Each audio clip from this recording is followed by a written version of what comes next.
What's going on, everybody? Welcome back to Weekly Cheddar. Jake Javink here with you guys. It is Friday, August 2nd, and we are one day away from Packers Family Night. That's going to be a lot of fun.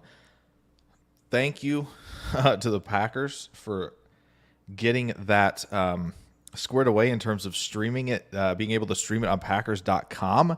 That is going to be awesome. Gets all of us out of market folks the ability to tune in, which will be great.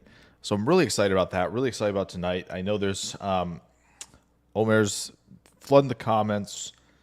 For some reason, Omer, a lot of your early questions did not stay on the StreamYard. I don't know why, but I've got them copied into questions, so we'll go over all of them. So that'll be fun to do. Chris already dropped a question and says, do you see any replacement for Myers on this roster? Seems like Omer's kind of tackled a lot of that. And I think very much so it comes down to probably Elton Jenkins moving over, right? I think that is probably part of the reason you're seeing Sean Ryan getting looks at left guard, right? Like and Jordan Morgan at right guard, right, as well. I think that idea of, okay, how does Sean Ryan look at both guard spots, I think is a nice little hint at, like, okay, if Myers isn't working out, if Myers gets hurt, like, that might be the move they make during the season. The replacement on the roster long term, I feel like I'd be more comfortable with Jenkins at left guard. He's been really, really good there. I know he's been able to move everywhere, which is awesome. Props to him for being able to do that so far in his career. But I think there will be options in the draft, and I think that's potentially where the replacement comes from. But we'll see. Jacob Monk, maybe that's how that's where it's going to be. I know Monk hasn't looked the greatest to this point, but again, we kind of talked about it. Right when kind of during that live show on day 3 with all the guys from Packernet, right, and heard from them. We kind of talked about it, like, okay, this is, and Mike Wall kind of talked about it as well, like, this guy's got some traits that are exciting, but it was very clear that it was like more of an upside swing, right, at the position. So it was going to take some time. It's not going to be, it could be the Rasheed Walker version of things right now, right, where it's, okay, Rasheed Walker, you're not touching the field the first year, right? We got to get a lot of things squared away. Next year, the following year, okay, get you a lot of looks in the preseason at center, right? And maybe that's where they're going to go with it. It's going to be interesting, though. I think that's how they're going to address it. Hopefully, they bring in competition next year in the draft, because I think I'd rather see Jenkins at left guard long term, where he's been the most comfortable. So there you go there. Omer kind of said, let's do this.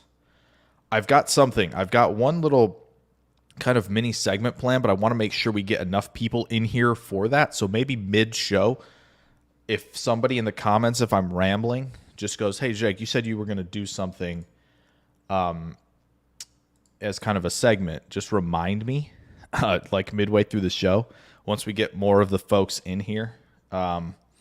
Then we'll do that then, because I want to hear. It's important because I want to hear from you, all of you guys, on that. So yeah, we're gonna do. Where is it? Yeah, Omer, basically how the entire draft class is doing in camp so far. So we're gonna get to all that first. After we get to a few of these, Mark Zambito, what's going on? Says, is there someone or someone's that may be able to be traded for a pick or player? So I assume there's someone or someone that may be able to be traded for a pick or a player. So you're saying someone Green Bay could maybe trade for a pick or a player. I mean, maybe Pratt in a couple years. It's just hard to know who Green Bay would be like, yeah, we want to unload this guy at this point. They got a lot of young guys at safety, young guys at linebacker you can't part with. The D-line, I mean, maybe press him, but it's clear that they want him around. I don't see them making a move, trading a player away. at this point, but I assume that's what you're talking about for the question, Mark. But just let me know if that's not what you meant there. Wide receiver, maybe wide receiver. That's possible. I think Green Bay in their approach at this point with those 4 guys plus Bo Melton, I just feel like you kind of let things play out for all these guys in their contracts. Figure out who you're going to extend. Maybe you're doing it in sort of a last year of the deal type of thing. You move them, but you're still going to probably get a comp pick anyway if they're signing a big deal elsewhere. So maybe, but I think like where they're at 5 deep right now would be really, really good to hang on to as long as possible, especially how cheap everybody is. Because then you trade somebody at receiver and you're like, maybe you might need one. Then you're going out and signing somebody for $3-4 million off the street kind of, and it's like, is he going to be good enough? Might as well just kind of stick with what they've got at receiver right now, unless someone comes calling for like DuBose or Heath. But I feel like you can find those types at this point. So yeah, Mark, glad to be here. We'll be on here every week till probably the draft going forward. So that's the plan, at least for now. Hope to wear the white uniforms during a blizzard. When's the Texan game? It's like October 20th or something like that. Could be a blizzard in October. Maybe not as likely, but how sick would it kind of be if they wore those on the road, if they had to go on the road in the playoffs at all? Outdoors, throw those on would be really, really cool. Of course, Chris, no problem. Myers, Prince Capsaicin says, Myers, the mystery of camp as to absences. Yeah, that's interesting. I don't know. If it's a personal thing, obviously, who can say, right? We can speculate all we want. Just kind of depends. I know Cole Madison kind of did that, and then he kind of walked away from the game. I don't necessarily think Myers is doing that, but we'll see. So, yeah, very much a mystery. Center becomes, in the interior, again, kind of becomes the biggest question mark right now. The offensive line being the kind of an issue, kind of a question mark, is not something I wanted to have going into the season. I'd much rather have questions elsewhere. But we'll, kind of going to have to roll with the punches. Everybody's got to roll with something before the season, during the season, right? So if it's interior line, that's just, again, something Green Bay will have to maybe potentially look at players outside of Green Bay. Get some evaluations done here in the preseason if they want to, take a chance, find somebody off a practice squad, right? They're going to be able to do that during this time. So let me see. A.J. Dillon, maybe Torrey Heath for a 7th, maybe. Trade one of the kickers for a 7th, perhaps. Myers would have been a possible trade candidate, says Pritz. Yeah, that's possible. That's possible. Omer says yes, top 5. Going nowhere for sure. Myers could be traded for a football. Trade Royce Newman for a kicking tee. Yeah. Hoping McDuffie and Cooper are the answer to the run stuff. Yeah, I think McDuffie's going to be an answer. At least part of the answer to the run game, at least at first. So I think that's fair. Okay, so we kind of went over this. Omer, I kind of put these in here because I just grabbed the comments from YouTube and brought them in here to StreamYards because I don't know. I don't know why it didn't show up here. Usually it does. Yes, but you want to think of Jacob Monk. I think we kind of talked about this, right? So it's kind of a, almost a red shirt situation. So that's going to be something to monitor with him. We kind of talked about that. Also, the entire draft class. I know you mentioned this and how they're performing. I think you hit it on the head with Cooper, Bullard, and Williams. I think they're looking really good. It's just a question of where Cooper's going to play, right? Are they going to give him any Mike linebacker duties? I imagine that McDuffie's going to get quite a bit of them on early downs. They're kind of going to let the athletes eat on third down to this point. So, yeah, and Bullard and Williams have been spectacular. Lloyd, I feel like as long as he, again, we kind of mentioned Lloyd many, many times. As long as he doesn't fumble, I think the immediate impact is coming. Kalen King with that pick 6. Kalen King in the slot is interesting. I think I go 2 ways with how I would love to play, how I would love to approach the slot in terms of adding defenders there. I think the first is having a bigger guy who can fill against the run, can be physical with tight ends and slot players, and kind of have the wingspan and the range to operate in that area. Right, you kind of get that enforcer a little bit at corner, right? Even if it's not a hybrid player, get that enforcer, that tackler, or you get the twitched up coverage guys. Your Michael Carter's in New York with the Jets, your Greg Newsome's in Cleveland, those types. I go back and forth on what I'd like to see. I like Bullard there a lot. Kalen King, if they think that he is suited for that, who am I to argue against that with Halfley? So I think, again, where King plays in the preseason is going to be interesting if he gets both, if they're outside and inside. I can't wait to find out. Morgan seems to be doing well. He's found a home at right guard. Yeah, I think Morgan, again, it's going to be an adjustment period for him as well. He's only played left tackle. I imagine we're going to see, I still think we'll probably even get still some looks at left tackle. They're going to have to just keep him fresh there as well while he's learning this new position. I know it's a lot on his plate, but he's the third tackle right now, and it's not close. So he needs to be able to get reps there as well. So I imagine they're going to do that. Oladapo just back on the field. Yeah, Oladapo we'll get to see a lot more of coming soon.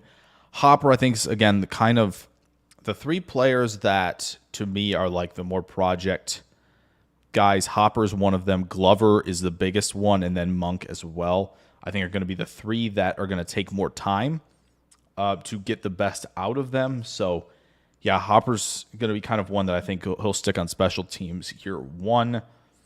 And you talked about how Pratt's doing versus Clifford. I do think Pratt can be somebody who can come in and get wins for you. It's just going to, again, take him a little bit of time to get up to speed in the offense. So there you go, Omer. Wanted to make sure I hit all of that for you for sure. Let's see what else is going on here.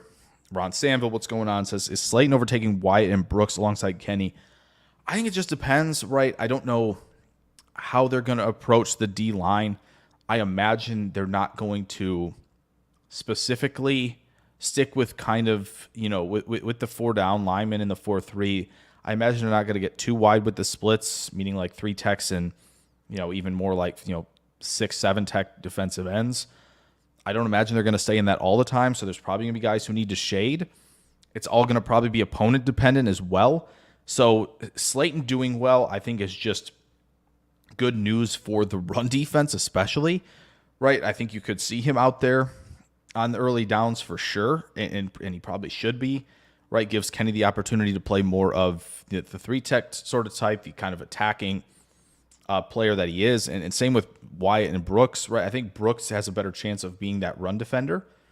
I think, we'll see how that goes.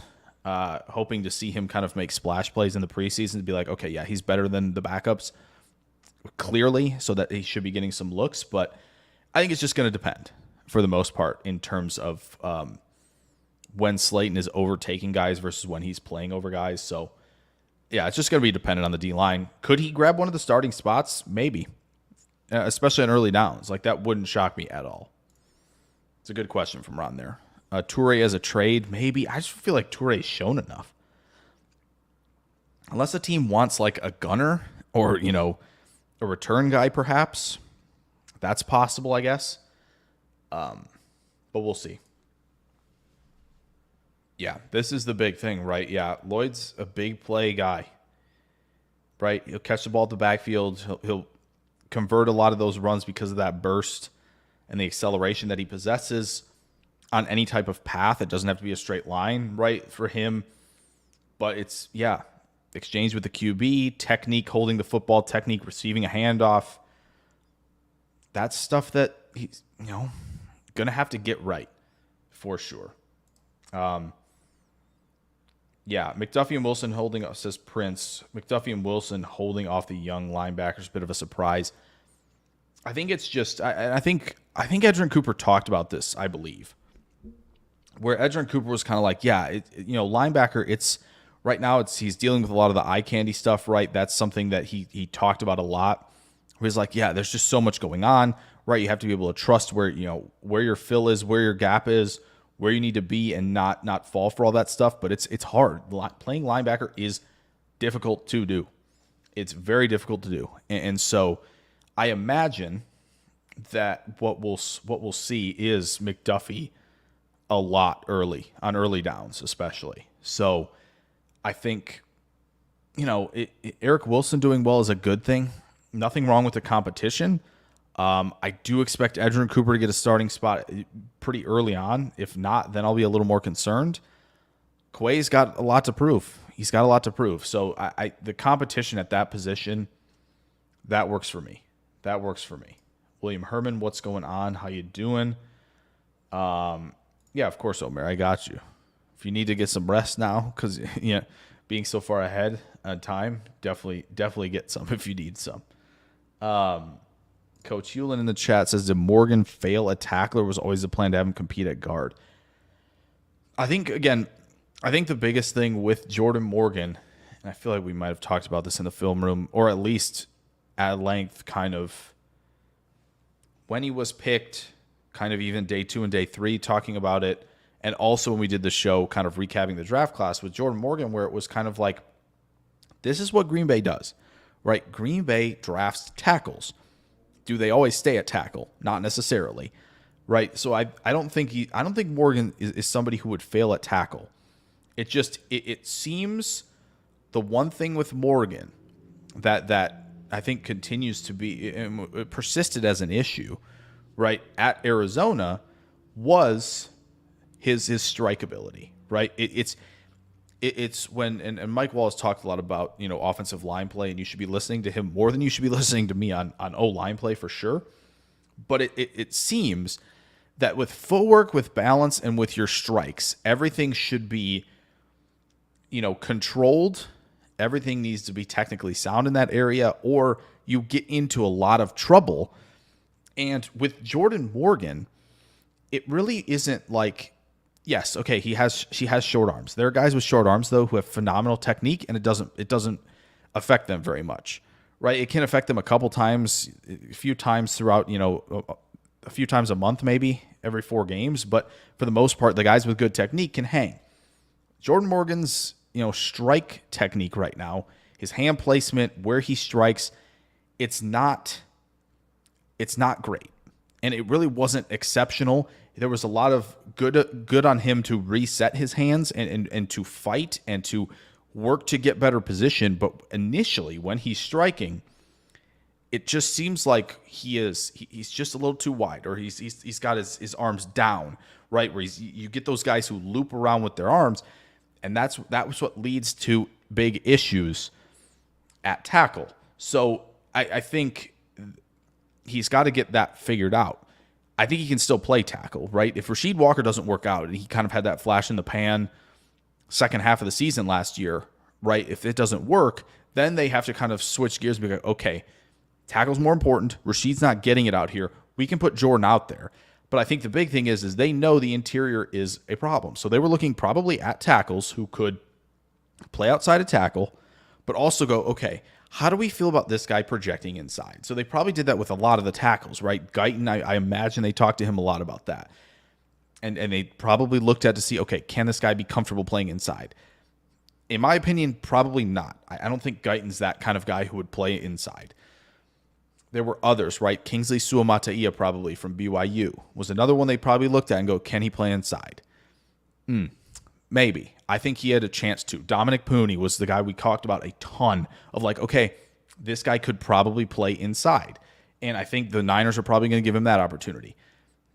They kind of just got, he kind of got picked ahead of him, right? San Francisco knew what they were doing, moved up. Roger Rosengarten was somebody we talked about a lot as well. Feel like his best position is going to be at tackle, right? I don't think he has necessarily the foundation, just to kind of physically and frame-wise, to handle playing inside. With Jordan Morgan, it kind of looked like there's some frame there. There's some good balance, anchoring ability where they go, okay, so some of this might be able to translate inside. And so they probably did that with most of the guys. And we're like, okay, Jordan Morgan's going to be that guy. We think he's really talented. We think he can do multiple things, right? He's kind of, a guy that, yes, we have this hole that we need to fill. We can ask him to fill it. If it's short-term, cool. He can still play left tackle. But I think they saw that flexibility, and that's always what the Packers have done on the offensive line, right? Outside of maybe center, right? They're looking for tackle experience. We know that. So I think that's what that's kind of what it comes down to. They have that opening. They were looking for flexible guys. So seems Slayton getting snaps out Wyatt. Wyatt's going to have to learn to play run D, even if it's one gapping. He's going to have to learn how to do that. He's going to have to get better there. got to play fundamental ball. And Wyatt is an awesome pass rusher. It's just it's a lot of lane discipline. It's a lot of, this kind of out of control play that gets him into trouble. Needs to be able to play more under control. Slayton can obviously do that, right? Slayton's not winning around the edge and turning the corner as a 3-tech, right? Like, so Slayton, I think, is going to have a better understanding of, okay, like, am I 2-gapping here? Am I 1-gapping here? Like, I have the power to sit in a gap, leverage that gap, but also take on doubles if I need to. Fundamentally, I think Slayton's a little more sound right now. John, what's going on, says we start Myers at center for continuity, plus a shot at a comp pick when we let him walk. Reasonable to expect Monk to start at center in 2025. Yeah, I think it's possible. I think that's potentially, at least.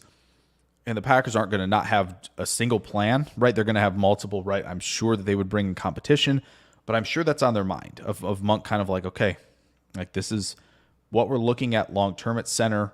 We like Myers. If Myers shows up and has an elite year this year, cool, that's great. They have a lot of these contingencies baked in, right? Where it's like, okay, well, Myers plays great, cool. So Monk can play right guard. Oh, Rashid didn't play well, so we can move Jordan Morgan over left tackle. Monk can play right. Like, so see, they have all this, I think, kind of set where there are multiple plans at each spot. And obviously they would add competition, but I do think Monk is kind of like almost in that red shirt where it's like, okay, let's get you ready to play center on the cheap in 2025. Omer, I'm with you. I can't wait to see year 2 of Brooks, 3:45 a.m., man. Oh, so you're on Olympic time. You're on Olympic time. Nice. Chris N says Quay had a heck of a game against the Cowboys. Quay does really well, I think, when he's asked to read quarterback's eyes in coverage and close a lot, right? And be able to run and chase to the perimeter in the run game. He can do both of those things. I think it's just kind of getting washed out, getting outside of where he needs to be gap wise, fundamentally sound in what gap he needs to be in the run game, and that kind of gets him into trouble. Right, he's kind of the guy who, Edgerrin Cooper talks about it. He goes, yeah, Edgerrin Cooper says, yeah, I fall for the eye candy. Yeah, Quay Walker does too, for sure. So I think that's part of it, but you see him, the gears turn really well with Quay in coverage, right? He is closing on stuff. He could have had like 5 picks last year, 6 picks, I think. And so like that type of thing is important, and he's going to be needed there. But yeah, I think with Quay, again, it's just going to be kind of in the same vein as Cooper, like these tremendous athletes who, if you want to reach your ceiling as a player, right, mentally, can we be in, fundamentally sound mentally? Can we diagnose, not always react, but read and react when you need to, but be able to diagnose and anticipate based on study, based on what you've seen, to become that much better of a player. We'll see if he can get there. So, yeah, so Williams says, Morgan has a fatal flaw at tackle, loses quickly to the inside. Sometimes gets depleted when defenders fake outside, then bull rush. That's how you get the QB. So, yeah, I think the fake outside bull rush is getting him to shoot his hands early, right? Or getting him to try and shoot, to kind of make sure he's got that outside hand to the outside. And when you do that, rushers, that's kind of, you're going to give up the chest a little bit if the rusher's setting you up for that. So again, that kind of, I think, comes back to the hand placement and strike timing and striking first, right, in your 1v1 essentially, right? Like that's part of it as well. So yeah, a lot of it comes down to setup and what happens pre-confrontation as well as at confrontation. So there is some of that for sure kind of baked in. Clayton dropping a $5. What's going on, Clayton? Appreciate you dropping by.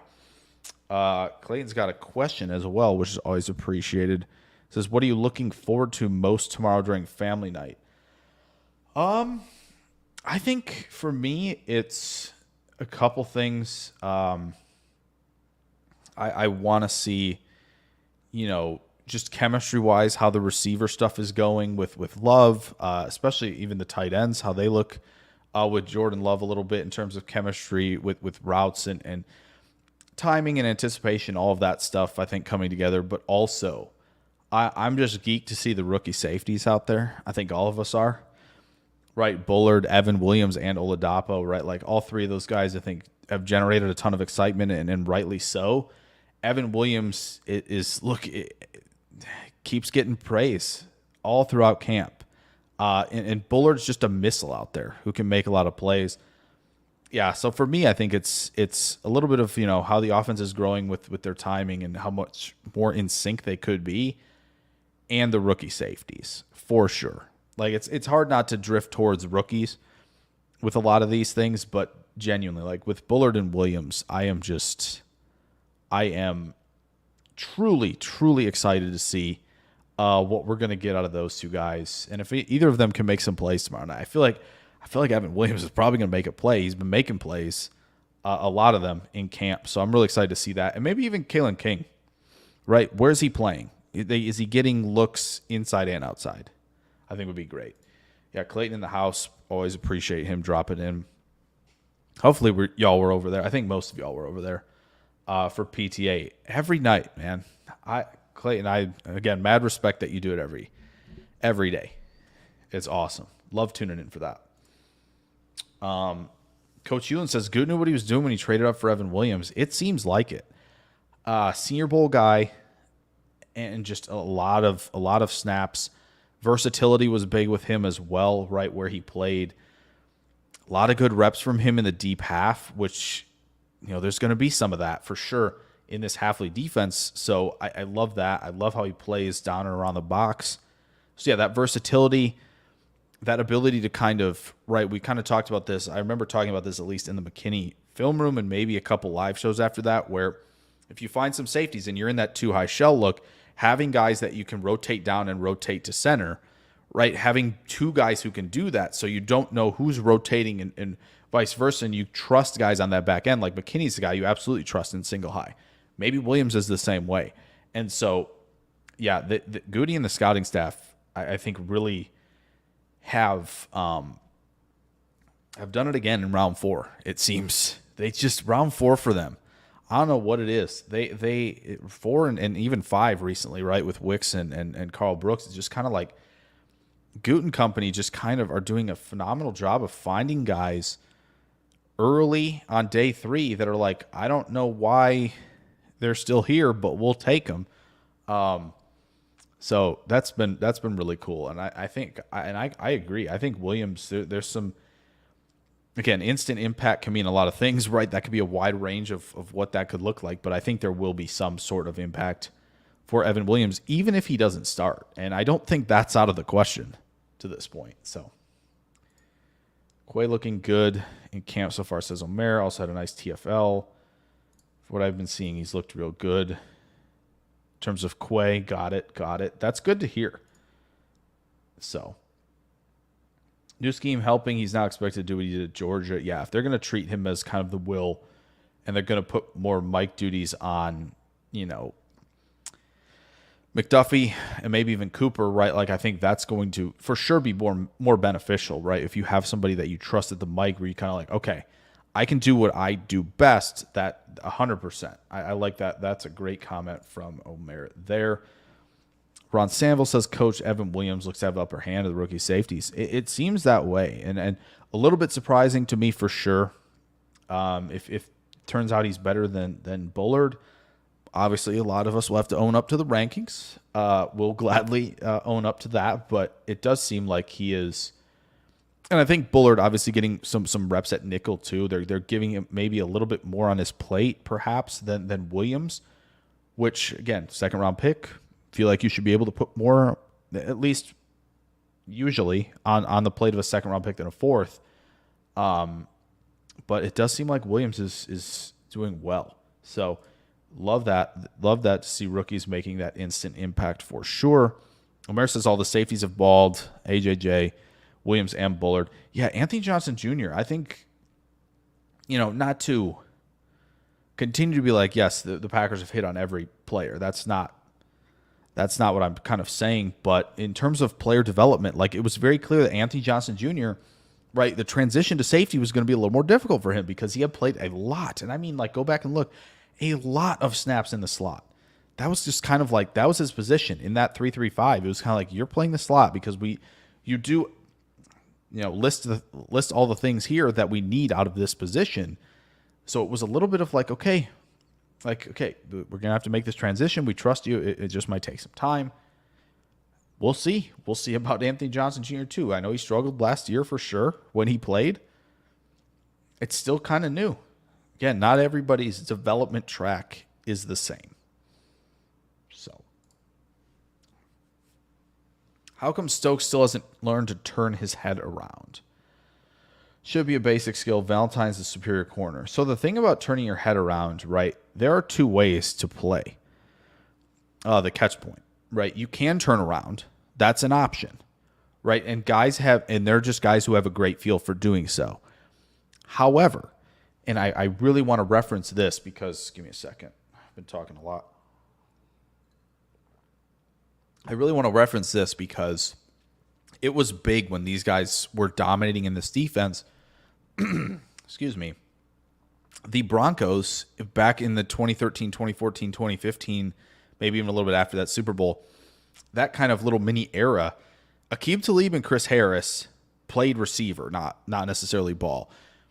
Like, they were timing the receiver at the catch point. They weren't turning their heads around, right? They were sticking in the hip pocket and then would kind of play to disrupt once that ball was kind of arriving.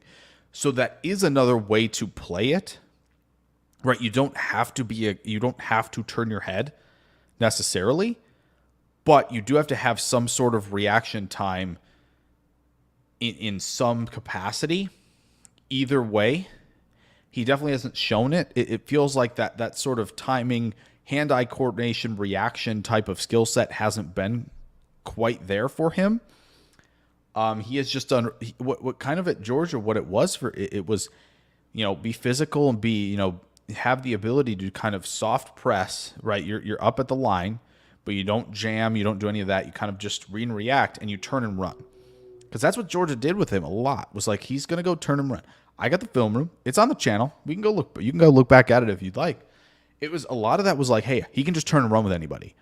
And that's great. And he has enough size and long enough arms to kind of push guys to the sideline. And he kind of did that a lot.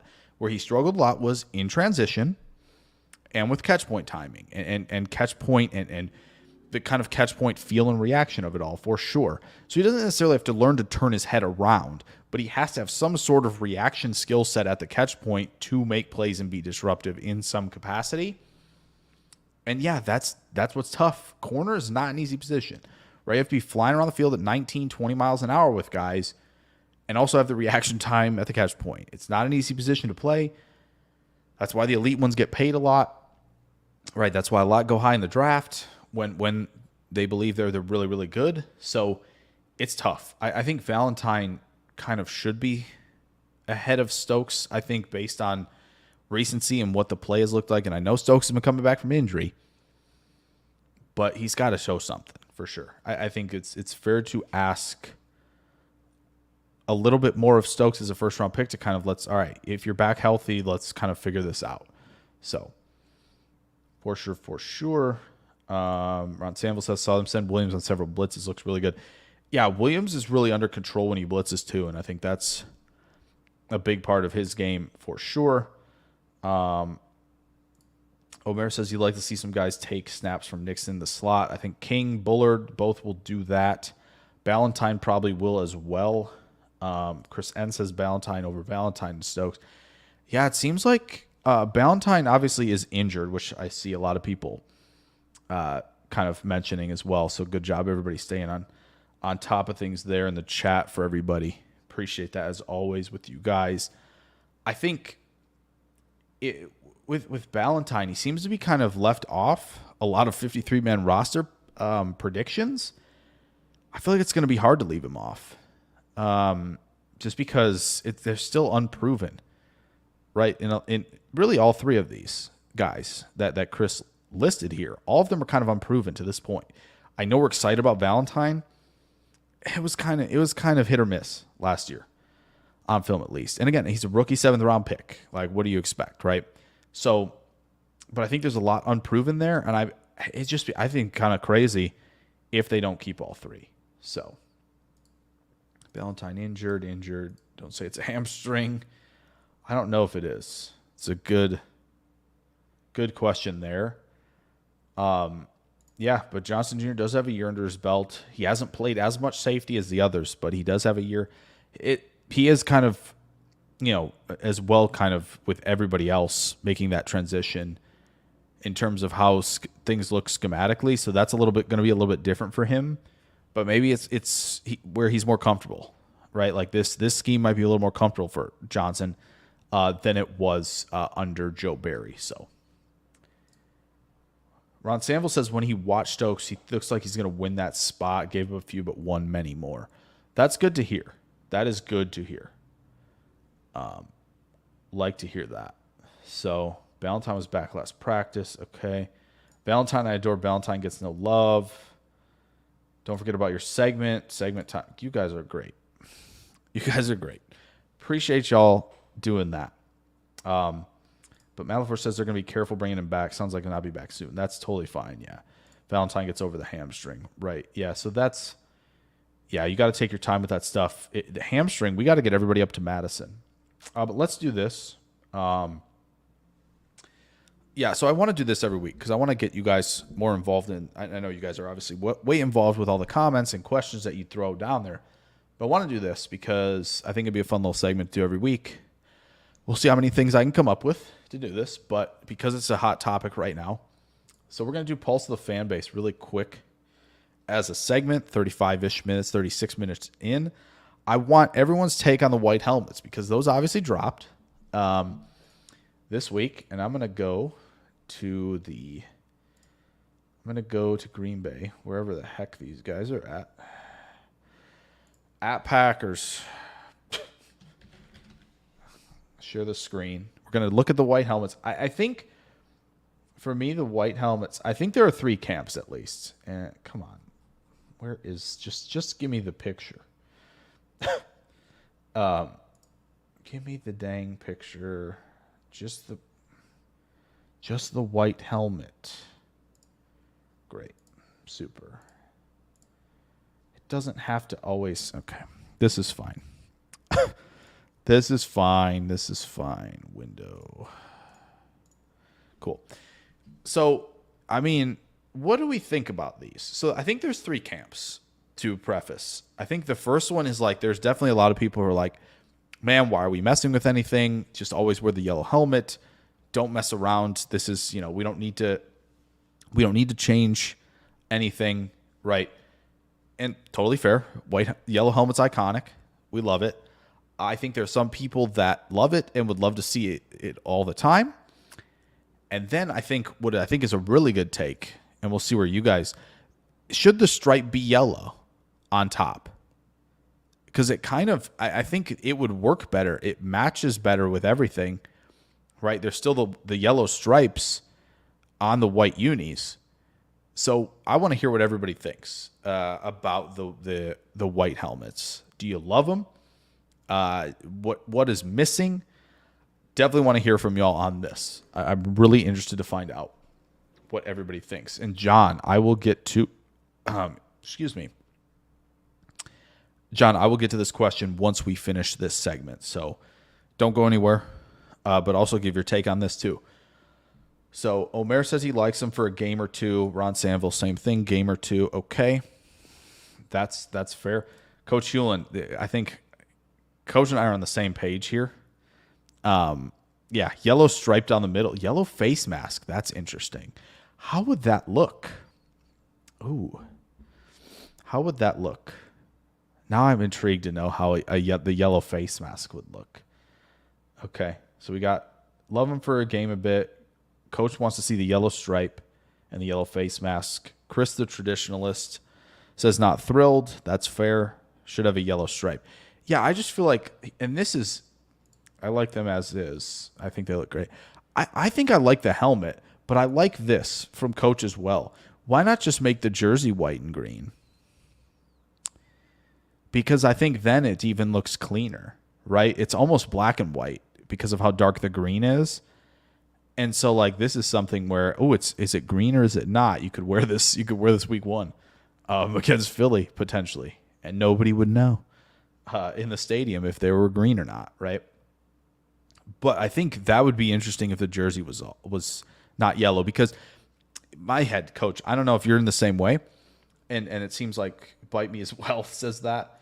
And Prince says would rather see a green helmet. Okay, but agree on the yellow stripe. So the yellow stripe, yeah. So the thing that bothers me, right, is when these guys were like going through and wearing them, and they were in that video. Josh Jacobs has that yellow sleeve, right? He's got the long sleeve yellow underneath the jersey. And I'm just sitting there, I'm like, oh my gosh, the stripe is just, it's even more evident that the stripe needs to be yellow. If Josh Jacobs is going to wear a yellow long sleeve underneath the jersey, like there's just, oh my gosh, there's going to be that much yellow.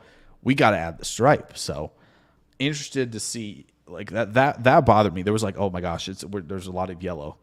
Like, what are we doing? Then there's no yellow up top. Like, I don't know. That's where I'm at with because otherwise, like, the helmet itself looks super. Like, it really, really does. Like, I'm so there on it. Just, it would be awesome if we could get just a bit of yellow here. If they're going to allow yellow everywhere else. But that's just me. So, like the yellow strip, white face mask. Yeah. I'd rather see the green. Yeah, the green helmet. The green helmet would be interesting. I think, and that's the thing. Some people have designed, I know, Prince, the green helmet. It gets a little bit like, it's not like this color green, right? They make it lighter than the Packers green, and that bothers me. Like, we can't make the green helmet lighter than the green that the Packers have worn. That won't fly. So we need like the darker green in a helmet, and I feel like I haven't seen that as much as I've seen more of the lighter stuff. So, but I'm interested in seeing a green helmet for sure. Gold stripe and cage. Yes, jersey, I agree. Leave helmets. They're perfect. Yeah, we could tweak the jersey. Jacobs wants to keep the helmet. I will say I got one. I got a mini one. I'm going to put it back here with the others. But I got the mini one because I like it. I think it's a great helmet. If you're going to wear yellow everywhere else, you got to put yellow on the helmet. Or, as Coach said, don't wear yellow on the jersey. But I like that. I think it's good. Actually, let's do one more. Can we do one more? Pulse the fan base real fast. Whose is the worst here? Whose uni's the worst? And again, this is a great look of why the yellow needs to be here. You've got the stripe everywhere else, dog. But whose is the worst here? I'm interested. Who's the best? Who's the worst in these alternates as well? Michael Redden, we'll get to your question and John's once we finish this. But I want to hear what everybody says on this too. Because to me, I think there's a clear fourth that I actually kind of despise. It's it's not working for me. But like, man, it just when I look at the Green Bay thing, I'm just like, why is this stripe not yellow, man? It's everywhere else. I can't get over it. Okay, we're all on the same page here, it seems. John, Prince, and Chris all on the same page, saying lines. That's not their blue. That isn't even like the helmet, at least, is not their blue, right? Like, that isn't their blue. Why are you doing that? Like, Green Bay at least is using their green up here in this helmet. What are you doing with this blue? It looks horrible. So, like, I'm just not on this. I can get with the Bears orange here. Do I love the orange helmet? Not really. I don't. Makes the C look black, and then it looks like a Halloween helmet. I'm down with the orange jersey. I can get there with the orange jersey, but I cannot get here. Personally, I think this is an abomination. I can't stand this. I love this. I think the Vikings is clean. And see what the Vikings did. They have the silver and the purple on the helmet, and I believe there's no yellow. They decided we're throwing yellow out the window. We don't need it for this. And I think they did that right. I will give them credit there. It's the only credit I'm giving them. So I like the Vikings the best simply because they decided, okay, we're going to stick with the same thing everywhere, right? They didn't throw something on the helmet that's not on the jersey. But I do like Green Bay second. Just the yellow bothers me. So, a lot better than the blue and orange. I like the Packers the best. Bears equals Tony the Tiger. A little bit, yeah. He says he likes the Vikings. Looks worse than the Green Bay all white. Okay, there you go. Lions a little lower class. They can't get past even when they're winning. Man, they didn't have to do that. They did not have to do this. I don't know why they did that. Very silly. Very silly. Just stick with those grays if you really want to. Like, that would have been fine. You didn't need to go there. You're not Oregon. Stop it. Okay. So that's good. That was fun. That was a fun time. Glad we got a little pulse of the fan base there for you guys. Let's get back to a couple things here. We're at the 46-minute mark. That's fine. But yeah, a few more things to do, and we'll be fine. Yeah. So John had a question, said with Pearson cut, do we assume that the fullback H-back role is no longer part of the offense? It's possible. That's possible. I know that I feel like if there's going to be an H-back, I don't think they needed Pearson personally. Sorry, I was working on something while I was doing that. I don't think they need Pearson for this. I know there's talk about A.J. Dillon doing it. That's fine. I don't think they have to. I think Ben Sims can do it. I think Tucker Kraft can do it, right? Like, I think those two can be in that position to play H-back, and they don't need a designated player for it. So that's where I'm at in this question. I just feel like they didn't need Pearson for that specific role. I think they've got guys who can do that. If they want to get into some more interesting stuff out of 12, I think they can put Kraft back there or Sims back there, and I think they can both do H-back stuff. So because I think both, I think you consider both wide tight ends. Maybe you're throwing Tyler Davis back there as well. Like, guys who, you trust to be able to block, like, you need somebody who can do both. And I think throwing the combo tight ends back there is something that they should be able to do. So I don't think it eliminates it.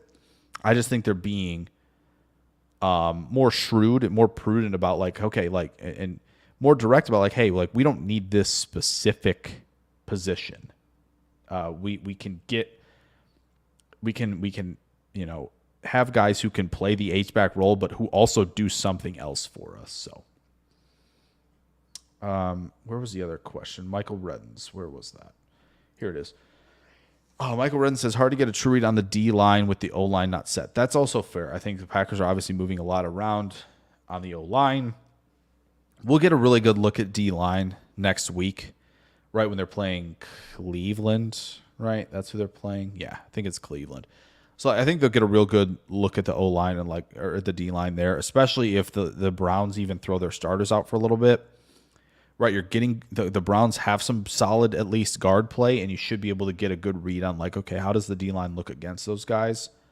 So that'll be good. It's going to be hard to glean a lot defensively from the D-line tomorrow night, right? Still kind of a practice, so I feel like that's kind of where I'm at. So I agree. It's going to be tough. We need the preseason games for sure. 4:17 a.m. Yeah, for sure. Yeah, get some rest, Omer. Thanks for staying up for the stream, of course. Prince Cap says that Oregon's unis are the worst part about them joining the Big Ten. I don't know. I like a few of them. I don't think they need to have 10. But I love the green apple that they have. That's one of my favorites, for sure. But I understand the sentiment. Mark, appreciate you saying don't forget to hit like on that if you enjoy it. Hit subscribe if you haven't. For sure. As I mentioned before, we're going to be here every week, at least until the draft. So that's a lot if for those counting at home. But yeah, we're going to be here every week, and we've got some more stuff. We should have a couple things drop tomorrow for you guys on some of the rookies for Green Bay and just some thoughts there on a couple of them. So, if you're sitting around before family night and you're not doing anything, maybe click on those and check those out. Tyler Davis could play. Yeah, I think Tyler Davis and Sims and Kraft are three of the guys who could do that. So yeah, I think it's just being more efficient. Like, do we need this roster spot taken by Pearson, or can we kind of just handle things at that position with others? So yeah, there you go. Yeah, already did last practice. There you go. Perfect. And so I think that everything seems to be lining up in terms of like why they did that. So yeah, Ron Sanville agrees Tyler is the most likely. So there you go. John dropping a $2 says got to drop. John, thank you. Thank you for dropping in. Thanks for the questions. Thanks for giving out your takes on the helmets and all of that. Yeah, appreciate that. Not always necessary, but everybody who does that, I do appreciate that a lot. So thank you guys for that. So yeah, thanks, John. Appreciate you. Hope to see you next week and in the comments once content starts rolling out, which should be, again, as I mentioned, tomorrow. So thank you so much. So yeah, anything else? We're almost at the hour. I know we kind of get, the off-season ones are obviously longer, but we can keep it to an hour. This is perfect. Hopefully it gives you a nice little kind of 1-2 punch on Friday nights with PTA and this. We might have to tweak it for week one, though, now that I think about it, right? Because Green Bay's playing on Friday. Probably not going to want to do something then. Probably got a game to watch, but we'll get there when we get there. So I hope you all are jacked that football is back, and we're almost there. Like, we are almost there. So Crash has something. In 2 years, do you see both Watson and Dobbs getting a second contract? That's a great question.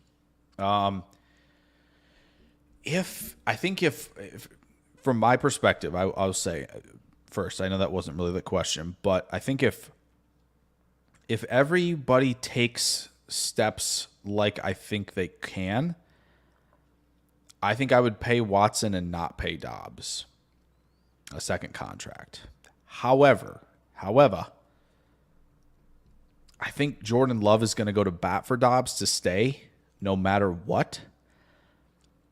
So I feel like they probably, as long as Watson is healthy the next couple of years, I think he will.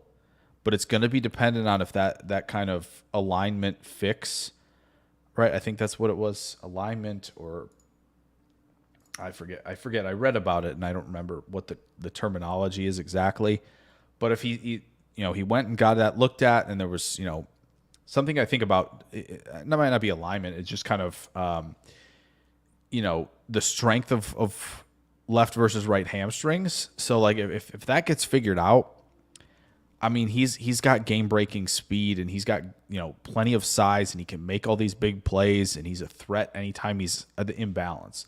There we go. Thank you, Prince. Appreciate that. Yeah, so if that's fixed and he's healthy the next 2 years, and he's making big plays, and he's doing all this stuff, like that type of size and speed brings value to the point where it's going to be hard to replace that, right? Bo Melton has the speed. He doesn't have that kind of size, right? And a catch radius and the ability to kind of contort the body, make some plays at the catch point, adjust to the football that Watson can do. So I think that size and that speed, as long as it's healthy, I think Watson should be getting a second contract. It's a big if, though. It's a big if. But I do expect Dobbs to get one, because I think Jordan is going to go to bat for him. Right? You can tell, like, those two offseason, they're trained together. They're the two that are probably the most on the same page, right? I think obviously, I think two kind of not to make this comparison, because I don't think Dobbs is there yet, but he's wearing 87. It feels like this is kind of the Jordy Nelson for Jordan Love, where it's like, that's the guy I'm going to go to because I trust him more than, kind of just a little bit more than the others, because I'm on a better page with him. Like, I feel like that's going to kind of be the thing where Jordan's just going to go to, like, hey, like, I'm the guy, you pay me, right? He probably won't say it like that. Seems like a more humble guy, but like, hey, like, listen, I know we have a lot of decisions to make, right? He's going to kind of, I think, address it that way. And he's like, listen, I think for the benefit of this offense going forward, I feel like Romeo and I are on the same page a lot. And I think we've got a kind of a go-to thing going here. Like, he needs to be a part of this offense.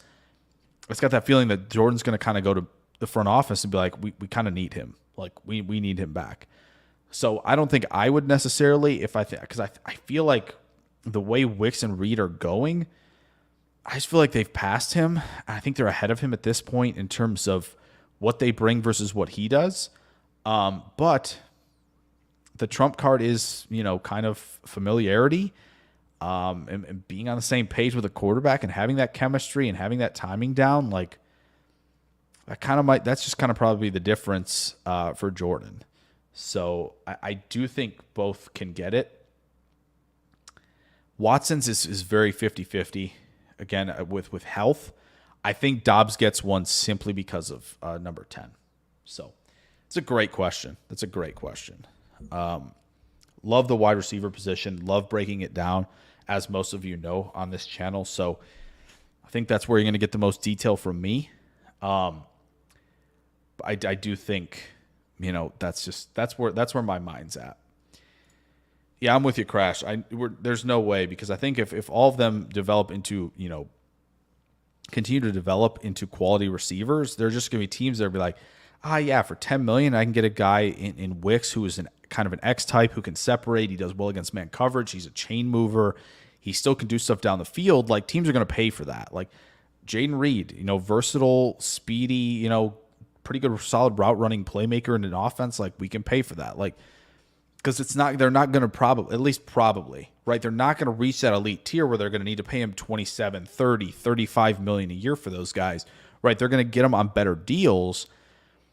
And teams are going to probably be going back for that. Like, all right, where can we win in the margins at receiver, right? By not potentially, when we don't have an elite player, we don't need to pay an elite player. We can kind of win in the margins with more team-friendly contracts. Like, they're probably going to be looking at Green Bay's receiver room like, hey, like this, we need, that kind of player. Let's pay him a reasonable number. So, yeah, they won't be able to keep them all, at least on the track that all of them are on right now. Is Melton due that year as well? Let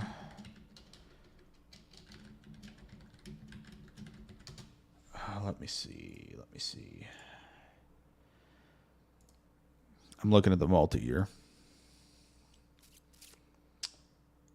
No. Well, Melton's an exclusive rights free agent after this year. So that kind of gives the Packers a little bit of advantage there. So he's not that year, right? Obviously, you've got. I don't think Touré's gonna be on the team, but potentially Melton gets an extension. Maybe Melton will get one this year. Maybe you get him a 2-year deal that's relatively cheap, and then he's a free agent at the same time Reed and Wicks are. But yeah, I mean, it's gonna be coming quick here, right? Watson and Dobbs both after 2025, and then Reed and Wicks after 2026. It's gonna be quick. It's going to be quick. Bite Me says Love's contract is a steal. Cap hits the next 4 years, 20, 29, 36, 42. Yeah, this 42 isn't going to feel like much, I don't think. Now this is a big guy. But like these 20, first of all, is not much. 29, as long as he's playing at a high level, like, that's not going to feel like much. 36, 42 is probably not going to feel like that much when, you got Stroud probably going to be looking for one. Caleb could be looking for one around then, right? Very possibly. I know we don't want to hear that. Depending on how Richardson, what goes on with him, you could be looking at something there, right? So there's going to be a lot of that for sure. And then Mahomes is probably going to be wanting something new, and you're going to have the other guys wanting something new, and we'll see how Dak's contract looks, right? That's the other thing. So, yeah, there's a lot of that, but that's cold, hard facts right there. Heck yeah. Yeah, I think the good 3 to 4 year window with that big number looming in 2028 does give them kind of some wiggle room, right? In terms of like, hey, we need, free agent. We need this free agent. Like, we got to go get him. Like, this is the one guy we need. They can do that. Right, so they're going to have that ability, like Biden kind of talks about here. It gives them a nice window that's a little more cap friendly that they can kind of maneuver a little bit more, which is nice for sure. How much already in void year? That's a great question. How much already? How much in void years? Let me scroll. It looks like, at least from this, here, I'll go. It looks like the void, at least what I'm seeing here, 34 and 29, 14, and then 6. Or no, just 14 and 6. This is, well, no, this is void. Oh, it's putting the free agent tab on. Yeah. No, okay, I know what this is doing now. Yeah, so there is some void money. It's not as big as you think, which is nice. So that's for sure. That is for sure. Yeah, he'll restructure those. That's probable. Convert some stuff to signing bonus, right? Like that'll probably be a part of it too. Extend them in 28, restructure the deal. Yeah, I agree. They're probably not going to have this. This probably will not exist. I don't think this will exist. It'll be a part of something, especially if he's the guy, which I think we all assume he is going to be for a long time. Like they'll be able to kind of do stuff once we reach here. So yeah, I don't think that contract's going to look that bad. So hopefully that's what you were asking for, Chris, in terms of the void year stuff. Prince Cap says, will wide receiver platoons overtake high-priced ones? How many years in a row? Yeah, Prince, I've mentioned this before. There's never going to be a bad wide receiver class again. There just will not. It's not going to happen. There's too much talent. So, hey, could Green Bay be drafting a guy next year in anticipation of Dobbs and Watson, becoming free agents? They could. I know that's not something we're really talking about a lot, but like, I think it's going to be, I think there's going to be some wide receiver ones that are going to be like, yep, you pay him for sure. But then they're going to be the Chiefs who are like, yeah, we don't need to pay Tyreek Hill. We're not paying him $30 million a year. But they also, right. And I think this was really key with the Chiefs, not to use the wide receiver platoon argument, because they have Travis Kelce, right? And Travis Kelce is that guy. He probably won't be that much longer, but he has been. And so they had that, and they can go, well, we have Travis Kelce. Why? We have Travis Kelce, and so we can, build around that and be cheaper at wide receiver because we know we're going to have to pay elite money at tight end. So a little bit of a caveat there with the Chiefs, but they're doing that just with the elite tight end. I think the Bills are doing that. I think Kincaid is going to be that guy very quickly, to where, like, all right, let's get Coleman. Let's get Curtis Samuel, who's relatively cheap, right? Curtis Samuel could be the Jaden Reed. Jaden Reed could be Curtis Samuel in a couple years, right? Where it's like, okay, it's not going to cost that much money, right? It's going to cost us, but not to the point of like paying, the big number. I think that's a perfect comp there. It's kind of Samuel with Reed, and that Samuel's underrated. So like it could be that where the Bills are going to kind of do the same thing: Coleman, Shakir, and Samuel. But I do think there are going to be wide receiver ones who are worth paying. Okay, Tyreek Hill's worth paying if you need him to be that guy. Like the Dolphins, they have Waddle, right? So they have two, but it works when they've got two. It's like, okay, now we need to go in the margins at offensive line, which they have not done. Right? They did a horrible job with that. They've done a horrible job with that. But they have two guys who can go out there and change the game. They've changed the game at running back, right? They've got tons of speed everywhere. So that's fine. They've paid guys where they want to pay guys. CeeDee Lamb is that guy. Justin Jefferson is that guy. You should be paying that guy. They're elite. Jamar Chase should be getting money. Brandon Ayuk should be getting money. In my opinion, Marvin Harrison and Malik Neighbors in 4 years, they should be getting that money. So there's going to be a group of guys that should be getting that high level stuff, and then you're going to kind of have that group that's right behind them, where you're kind of like on the fence about it, and you go, I don't think we need to pay, these guys who are probably wide receiver ones, but they're not elite wide receiver ones, that money. So we can pass, and we can go get guys who can fill this role, this role, this role. So I do think there are going to be teams who can take that approach because they don't have the elite of the elite, but finding that line of where that elite is versus we can move on. Can't wait to find out what that is exactly. So, You look at your, like, Puka's probably going to get a big number from the Rams, right? Assuming that continues, right? He doesn't have to do that every year, but if he's, 1,200 yard receiver every year, like, he's going to get that money. Whereas, again, you should be paying him that. But, like, if Puka continues to develop as a route runner, he's going to be insanely good. But you get your DKs, right? JSN, second contract. I know we're way early in that, but, like, do you need to pay him that much? Do you need to pay Jordan Addison that much? Like, these high-end wide receiver twos in your offense, the DKs, would you pay a DK Metcalf that much? Will you pay Devonta Smith that much? Obviously, he signed a deal, but, like, that is a really interesting conversation about, like, where that line is going to be. Cincinnati has not paid T. Higgins. They didn't pay T. Higgins, right? Like, they drafted Charlie Jones and they drafted Andre Yosivach last year in 23.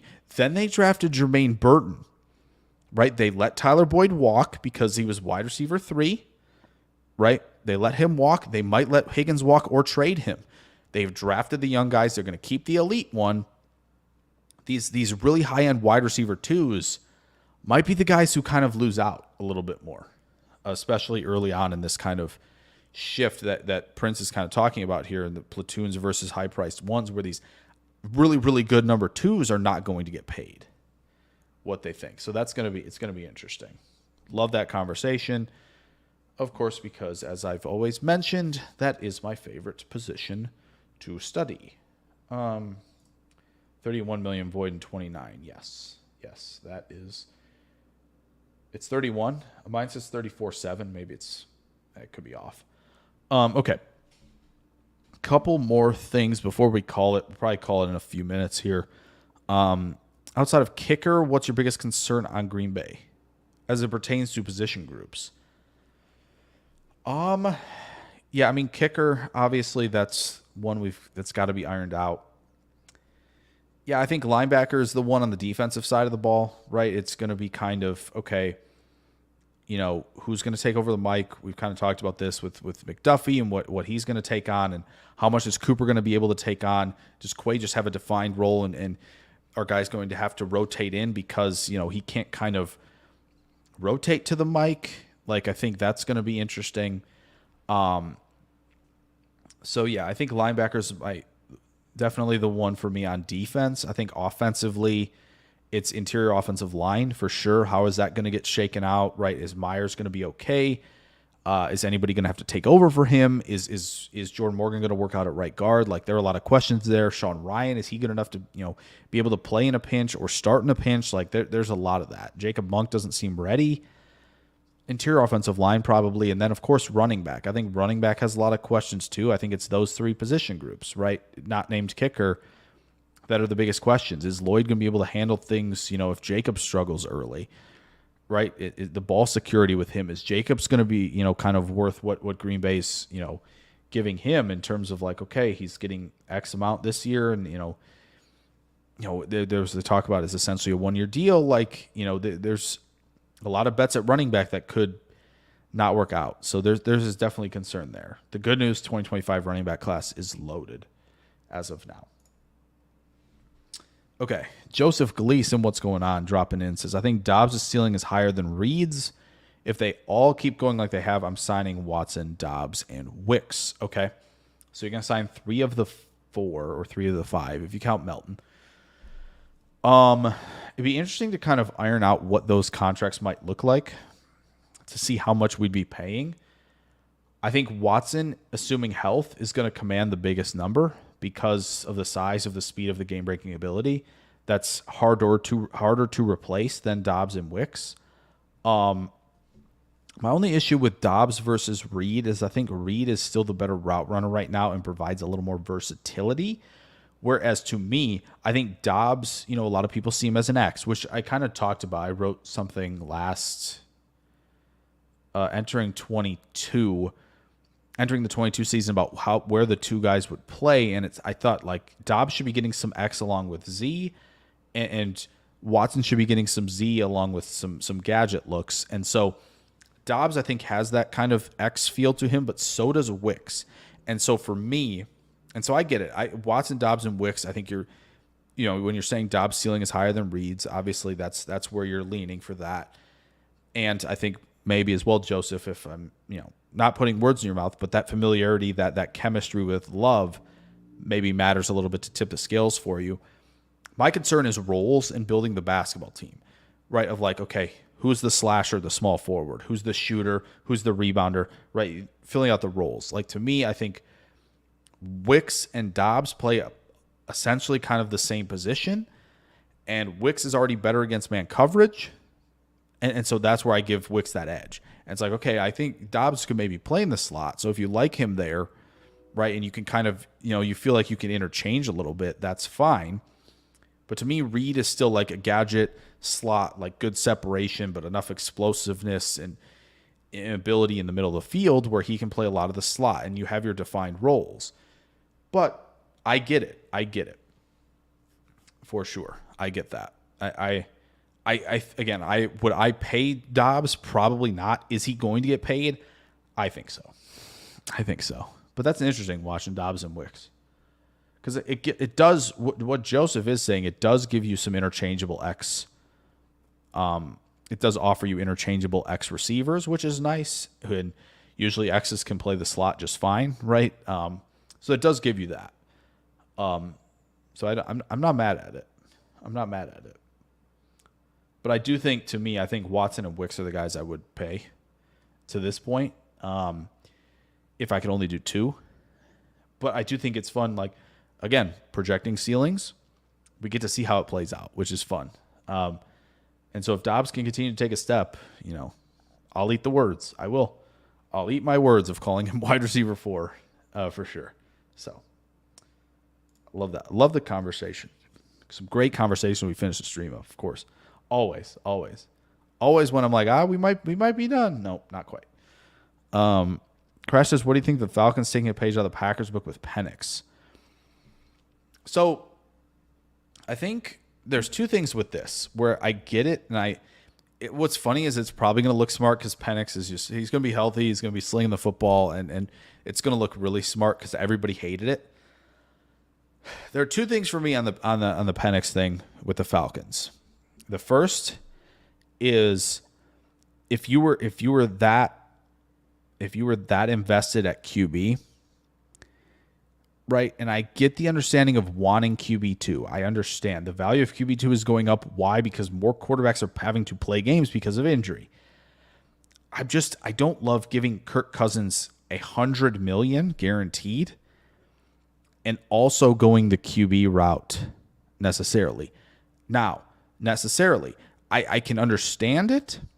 My issue with this is if you were going to do this initially, the Cousins and QB, why are you not doing it with a guy who's 21 years old with more ceiling, more potential runway to develop versus 24-year-old finished product who's going to have to sit? Right? So and again, not saying that the 24-year-olds don't have development track as well, but to me, if you were going to do this and you told me you were doing this plan, then to me, I'm thinking, okay, great. You're paying Kirk Cousins and you want that QB of the future. So you're going to go get one of Drake May or JJ McCarthy, right? Assuming, of course, right, Caleb going first. And we kind of had that kind of, we had that pegged right from jump that he was going to go first. So it was like, okay, so you're going to go get May or McCarthy, right, who have a longer development track, who have at 21 years old, you feel like they need to sit for a year, and you have a 10 to 12 year peak for these guys who, when it's their time to come in and play. Penix could be coming in at 26, 27, entering the prime, but also you have injury plus injury in your quarterback room. Injury history plus just ACL tear.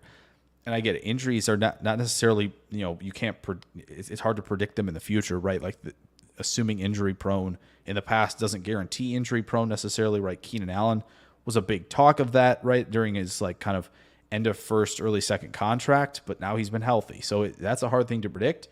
For me, it was just kind of, I think if you're going to go with the plan, you got to take the young QB.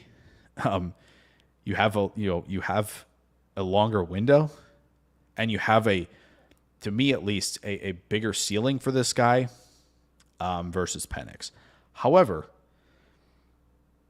I think the only thing is right. It's kind of they had, and again, QB surpasses all the needs, but they also had like big defensive needs that I feel like they didn't iron out. And so like all of that to say, like I didn't love it. It was very shocking. They did visit with him, so that was kind of the little bit of the hint. But again, who cares if it works out? Who cares what everyone thinks, right? Everyone rejected the message, kind of thing. So I think the plan is okay if you went McCarthy or May. Didn't love it being Penix instead, but who knows? So yeah. Okay. Bobby says Dubose looks like the front runner for the 6 receiver spot over Heath. Interesting. Could be. Subbed and I'm out. Solid stream. Thank you. Appreciate you coming along. And so I think with that discussion on Penix, we might be out of here this evening. Obviously, of course, initially as we go, if there's a question, I'll hit it before we get out of here. Really quick, of course, want to highlight Clayton and John for dropping some super chats tonight. Clayton dropping 5, John dropping 2. Much appreciated from them both. Means a lot. When you guys kind of just help, little extra support can obviously go a long way. And I don't take that for granted. So thank you guys so much for that. As to everybody who showed up, Omer and Chris and Mark, of course, and Ian and Prince Capsaicin and Ron, William, Coach Hewlin, John, of course, who drops the super chat, Clayton, of course, as well, who dropped in, Pipe Me, of course. What a name. Love that. That's hilarious. Joseph, of course, coming in late. I mentioned Coach Hewlin, I think already. Michael Redden, of course. So I appreciate everybody who tuned in tonight. Hopefully we'll, as we get the content kind of rolling back in, and Crash, of course, coming in late with some questions as well. I think that was everybody. Hopefully you all enjoy family night, but hopefully once we kind of get content rolled out, we'll kind of get more people back in here as the season's going. We'll get to talk a lot more Packers. I assume probably at least part of this going forward, once we're playing real games, is going to be schematic a little bit in nature of kind of previewing stuff, which we kind of did with the Niners for one of these. But thanks again to everybody, of course, for tuning in, for hitting that like button. If you haven't, maybe just hit that thumbs up on the way out. That helps. At the very least, I will catch you guys next week. Hope to catch you guys in the comments of a lot of stuff I'll be working on. Oh, there's a poll. If you haven't checked it out, I know this is a Packers show, right? We talk a lot of Packers on it. Channel's a lot of Packers stuff as well. I'll pull it up. Let me pull it up really quick before we get out of here. There is a poll up right now because I want to, again, it's a Packers channel a lot, but there is more to it. And I know I could separate them. I'm just not going to. You're just going to get the version of me that I want on this channel. So I put this up, wide receiver film room. I'm going to try to do at least one a week throughout the season on guys, but I want to do a few before we get rolling. If you haven't voted on this, would love for you guys to do that and maybe comment who else you'd like to see. But yeah, next wide receiver film room. Right now, Puka's leading this thing. Jamison Williams is in here. Quentin Johnson as well, kind of what happened in year one. So if you want to vote on this, if you want to see something like that, definitely go vote in that. That helps a lot as well. So yeah, and I think that's it. I think that's it now as we close out here. But thank you guys again to everybody. Chris says Malik Neighbors. Chris, I think once he starts playing games, I will. If you want to see something on Malik Neighbors from LSU, I'm not going to put that on here because the SEC doesn't like it when you do. I've been kind of lucky with some of our draft picks. Don't tell them. But the SEC doesn't always like it when we post that film. So if you want Malik Neighbors at LSU, I can do that on the Patreon, which maybe not many of you knew I had. But I do have it. It should be, yeah, it's in the link in my About on the channel. I could put one over there. We'll definitely be looking at Malik Neighbors in season. There's no doubt about that. So, for sure. Yeah, Chris, we will definitely be looking at him in the season. But yes, enjoy family night, everybody. Thank you guys again so much. Yeah, we'll see you next week on Weekly Cheddar.